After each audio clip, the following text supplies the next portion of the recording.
খন্তেক আগতে আজি আমাৰ নতুন এটা আমি কাম আৰম্ভ কৰিছোঁ। এইটো মটৰ লগাই আছোঁ, মটৰ খেতি আৰম্ভ কৰিছোঁ। আপুনি দেখিছেনে? বাইদেউ আপোনাৰ নামটো কি আছিলে? জি হানচিপি আৰু আপোনাৰ নাম বিনাগৰ। তেখেতসকল আমাৰ ইয়াত থাকে। আমি আপোনালোকক জাগাটো চিনাকি কৰি ল'ব খুজিছোঁ। এইটো জাগাটো আপোনালোকে চিনি পাব। এইটো এই ৰাস্তাইদি দেখিছেনে? ভাইটি অকণমান তুমি হেৰি কৰি দিয়া, ক্ল'জ কৰি দিয়া গাড়ীবিলাক যাওঁতে, তেতিয়া ধৰিব পাৰিব। এইটো কাজিৰঙাৰ মাজেদি যোৱা ৰাষ্ট্ৰীয় ঘাইপথ। ৰাষ্ট্ৰীয় ঘাইপথটোৰ কাষত আপোনালোকে দেখিছে ভিউ পইণ্ট বুলি এটা বস্তু আছে যে, য'ত মানে কাঞ্চনজুৰি বুলি জাগাটোত সকলোৱে জানে যে মানুহবিলাক চব গাড়ীবিলাক ৰয়। তাতে গড়বিলাক যে ওলাই থাকে, মহবিলাক ওলাই থাকে, হৰিণা ওলাই থাকে। মানে আপোনাৰ গুৱাহাটীৰ পিনৰ পৰা আহিলে লেফ্ট ছাইডে, আকৌ ডিব্ৰুগড়ৰ পিনৰ পৰা আহিলে মানে গুৱাহাটীলৈ গৈ থাকিলে মানে ৰাইট ছাইডে।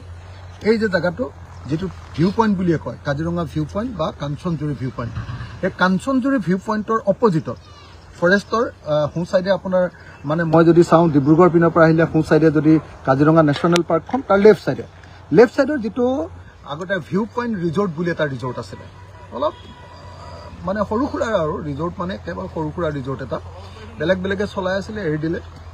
এতিয়া আমাৰ কৃষক মুক্তি সংগ্ৰাম সমিতিৰ কলিয়াবৰ জিলা কমিটিৰ সভাপতি প্ৰদীপ মহন্ত, আমি বাবাদা বুলি কওঁ, বাবাদাই সেইটো মানে লিজত লৈছে।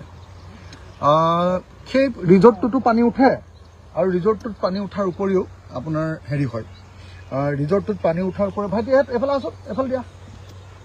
ৰিজৰ্টটোত পানী উঠাৰ উপৰিও গোটেইকেইটা ৰিজৰ্টটোত পানী উঠাৰ উপৰিও মানে কি কয়, পথাৰবিলাকতো পানী উঠি যায়। সেইকাৰণে আমি ইয়াত এটা এগ্ৰ' টুৰিজিম আৰম্ভ কৰিব খুজিছোঁ, গ্ৰাম্য টুৰিজিম। এগ্ৰ' টুৰিজিম মানে খেতিৰ সোমাই আহক দাদা, গোটেইকেইটা আহক। খেতিৰ টুৰিজিম এটা আৰম্ভ কৰিব খুজিছোঁ। লগতে এখন কাৰ্বি গাঁও, এইটো পাহাৰ আপোনালোকে দেখিছে, কাৰ্বি পাহাৰ। তো এইফালে চাওঁ। আপোনাৰ নামটো কি কয় দিয়ক? ৰাজু কি?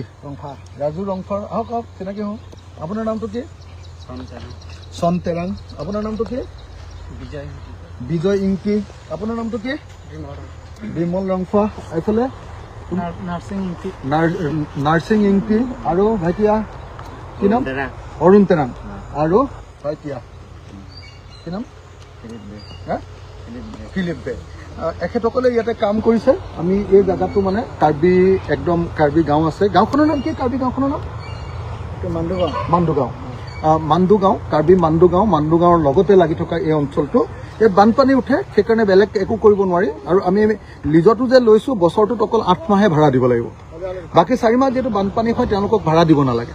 আৰু 1 মাহৰ ভাড়া 20,000